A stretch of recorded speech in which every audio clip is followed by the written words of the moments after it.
Peter Mazurowski. I am 28 years old and I started dancing when I was 6 in a small town in New Hampshire at New Hampshire School of Ballet.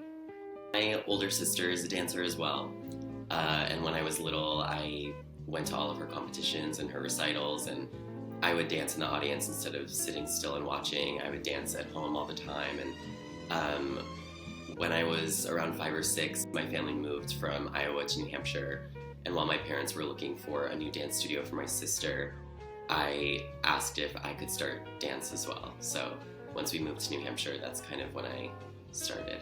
I grew up doing competition dancing, and I really fell in love with dance that way. I loved adapting to different styles. I did ballet, tap, jazz, lyrical, modern, musical theater, everything. And I loved that challenge of having to do all those different styles, and with competition you have to perform all those styles sometimes like within the same hour. I think an early performance that stood out when I was, I think, 10. I got my first solo. It was a lyrical solo, and being on stage by myself for the first time and having to portray a character all on my own with no one else around me, it was a really magical feeling, and I remember just knowing from an early age that this was what I wanted to do as a career.